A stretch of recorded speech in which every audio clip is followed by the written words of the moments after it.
బాలీవుడ్లో తనకంటూ ఒక ప్రత్యేక గుర్తింపు తెచ్చుకున్న బ్యూటీ.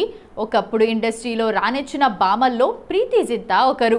బాలీవుడ్ ఎన్నో సూపర్ హిట్ సినిమాల్లో నటించి మెప్పించింది ప్రీతి. ఇండస్ట్రీలో డింపుల్ గర్ల్గా పేరు తెచ్చుకుంది అమ్మడు. స్టార్ హీరోయిన్గా రాణించిన ప్రీతి జీవితంలో ఓ భయానక సంఘటన ఉందన్న విషయం చాలా మందికి తెలియదు. 1975 జనవరి 31న హిమాచల్లో జన్మించిన ప్రీతి జింతా నేటితో 51 ఏళ్లు పూర్తి చేసుకుంది. ఈ గ్లామరస్ బ్యూటీ హిమాచల్లోని సిమ్లాలో జన్మించింది. అయితే ప్రీతి బాల్యం చాలా భయానకంగా జరిగిందట. 13 సంవత్సరాల వయసులో ఒక కారు ప్రమాదం ఆమె బాల్యాన్ని నాశనం చేసింది. ఈ ప్రమాదం ఆమెకు తన తండ్రి దుర్గానంద్ జింతాను దూరం చేసింది. అంతేకాదు, చిన్న వయసులోనే తండ్రితో పాటు తల్లి కూడా కోల్పోయింది ప్రీతి జింతా.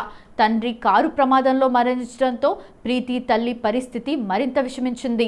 ఈ ప్రమాదంలో అతని తల్లికి కూడా తీవ్ర గాయాలయ్యాయి. ప్రమాదం తర్వాత అతని తల్లి 2 ఏళ్లుగా మంచాన పడింది. ప్రీతికి 15 ఏళ్లు వచ్చేసరికి ఆమె తల్లి కూడా మరణించింది. తల్లిదండ్రులు పోయిన బాధ నుంచి బయటకు వచ్చిన ప్రీతి నటి కావాలని ప్రయత్నించింది. 1997లో శేఖర్ తారారంతం చిత్రానికి ప్రీతి సైన్ చేసింది. ఈ చిత్రంలో ఆమె హృతిక్ రోషన్తో కలిసి నటించాలి. అయితే కొన్ని కారణాల వల్ల ఆ సినిమా పట్టాలెక్కలేదు.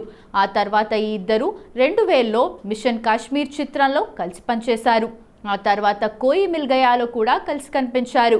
అయితే ప్రీతి జింతా ఆగస్టు 21, 1998న మణిరత్నం యొక్క దిల్ సేతో తెరంగేట్రం చేసింది.